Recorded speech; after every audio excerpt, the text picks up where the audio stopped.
દિવ્યાંગ સેવા સેતુ કાર્યક્રમ અંતર્ગત પાલનપુર ખાતે દિવ્યાંગતા સર્ટિફિકેટ એસેસમેન્ટ કેમ્પનું આયોજન। બનાસકાંઠા જિલ્લાના તમામ દિવ્યાંગ ભાઈઓ બહેનોને એક જ સ્થળેથી તમામ સરકારી યોજનાઓનો લાભ મળી શકે તે હેતુથી જિલ્લા કલેક્ટર મિહિર પટેલ દ્વારા એક પહેલના ભાગરૂપે દિવ્યાંગ સેવા સેતુ કાર્યક્રમનું આયોજન હાથ ધરાયું હતું। આજરોજ પાલનપુર સિવિલ હોસ્પિટલ ખાતે કલેક્ટર મિહિર પટેલના અધ્યક્ષસ્થાને દિવ્યાંગતા સર્ટિફિકેટ એસેસમેન્ટ કેમ્પનું આયોજન કરાયું હતું। સેવા સેતુ કાર્યક્રમ અન્વયે જિલ્લામાં વહીવટી તંત્ર દ્વારા કુલ 713 દિવ્યાંગ લાભાર્થીઓની પ્રાથમિક ઓળખ કરાઈ છે, જેમાં ડીસા અને પાલનપુર ખાતે કેમ્પનું આયોજન કરાયું હતું અને ડીસા ખાતે 60 અને પાલનપુર ખાતે કુલ 102 દિવ્યાંગ લોકોને કેમ્પ થકી સર્ટિફિકેટ કાઢવાની કામગીરી હાથ ધરાઈ છે। આ સિવાય તારીખ 9 જાન્યુઆરીના રોજ અંબાજી જનરલ હોસ્પિટલ ખાતે, 11 જાન્યુઆરીના રોજ ખીમંત સામૂહિક આરોગ્ય કેન્દ્ર ખાતે, 13 જાન્યુઆરીના રોજ થરાદ જનરલ હોસ્પિટલ ખાતે તથા 16 જાન્યુઆરીના રોજ ભાભર સબ ડિસ્ટ્રિક્ટ હોસ્પિટલ ખાતે કેમ્પનું આયોજન કરાશે।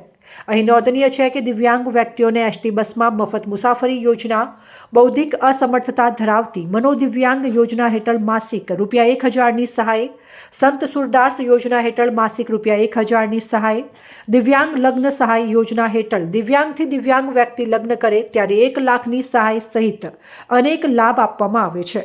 આ કેમ્પમાં બનાસ મેડિકલ કોલેજના ચેરમેન પીજે ચૌધરી, મુખ્ય જિલ્લા આરોગ્ય અધિકારી બીબી સોલંકી, જિલ્લા સમાજ સુરક્ષા અધિકારી હિતેશભાઈ પટેલ સહિત આરોગ્ય અને સમાજ સુરક્ષા વિભાગનો સ્ટાફ અને લાભાર્થીઓ ઉપસ્થિત રહ્યા હતા। મારું નામ ભાવેશ લોધા છે। હું ડીસા તાલુકાથી આવું છું। ઘણા વર્ષો પહેલાં મારે સ્પાઇનલ કોર્ડમાં ઇન્જરી થઈ હતી, જેના લીધે હું 2 પગથી ચાલી શકતો નહોતો। એના પછી મેં હેન્ડીકેપ સર્ટિફિકેટ કઢાવવા માટે ઘણા પ્રયાસો કર્યા। છેલ્લે મેં પાલનપુર સિવિલ ખાતે સેવા કેમ્પમાં સામેલ થઈ અને ત્યાંથી મેં મારું સરળતાથી સર્ટિફિકેટ કઢાવ્યું। તે બદલ હું સરકારશ્રીનો ખૂબ ખૂબ આભાર માનું છું। સરકાર એક સેવા સેતુ એવો કાર્યક્રમ ચલાવે છે। આ સેવા સેતુ કાર્યક્રમનો અભિગમ એ છે કે જેટલી યોજનાઓનો લાભ સરકાર આપે છે એ યોજનાઓના લાભ લેવા માટે સરકાર સામેથી તમારા આગળ આવશે। તમારે કચેરીઓમાં ઉપર નીચે ધક્કા ખાવાની જરૂર નથી। જ્યારે ઓક્ટોબર મહિનામાં આ કાર્યક્રમનો 3જો તબક્કો ચાલતો હતો ત્યારે એક વિચાર એવો આવ્યો કે જે આપણા સામાન્ય નાગરિકો છે, સામાન્ય અરજદારો છે, એમના માટે તો આપણે આવો સેવા સેતુ કાર્યક્રમ કરીએ છીએ, એમને એમના ઘર પાસે જઈને આપણે યોજનાઓનો લાભ આપીએ છીએ। કદાચ સ્વાસ્થ્ય એમનું ખૂબ સારું છે, એમને કચેરીએ આવવામાં કોઈ તકલીફ પણ નહીં પડતી હોય, પણ આપણા જે દિવ્યાંગ ભાઈઓ બહેનો છે એમને અહીંયા જિલ્લામાં આવવું પડે। જિલ્લો બી ઘણો મોટો છે, એના કરતાં આપણે એમની પાસે જઈએ।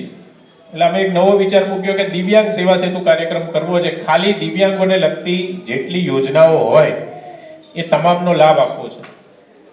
એટલે નવેમ્બર મહિનામાં સમગ્ર જિલ્લામાં આ કાર્યક્રમ થયો અને ત્યારે બી આપણે 872 જેટલા દિવ્યાંગ ભાઈઓ બહેનો હતા, એમને એમના ઘર પાસે જઈને લાભ આપ્યો।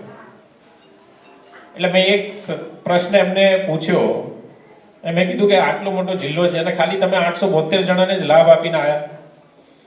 તો કે સાહેબ બીજાને લાભ લેવો છે, પણ લાભ લેવા માટે દિવ્યાંગતા સર્ટિફિકેટ જોઈએ। એટલે પછી એમાં વધારે ઊંડા ઉતર્યો ત્યારે ખબર પડી કે આપણા દિવ્યાંગ ભાઈઓ બહેનોને જો કોઈ જે વસ્તુ છે એમાં સૌથી વધારે તકલીફ પડતી હોય તો એ એમને દિવ્યાંગતા સર્ટિફિકેટ કઢાવવામાં તકલીફ પડતી હશે। તમે બધા મારી વાત સાથે કદાચ સહમત થશો। એટલે મેં કીધું કે આ પ્રશ્નનું એક સાથે ઉકેલ જ લાવી દો। જેટલા આખા જિલ્લામાં કેટલા હશે કે જેમને દિવ્યાંગતા સર્ટિફિકેટ કઢાવવા છે, એ બધાને એક સાથે આપણે ઓળખાણ આઈડેન્ટિફાઈ કરી લઈએ અને આપણે એમને અહીંયા નથી બોલાવવાના। તમે આખા તાલુકામાં જેટલા દિવ્યાંગ ભાઈઓ બહેનો હોય આપણે એમની નજીકમાં જવાનું છે।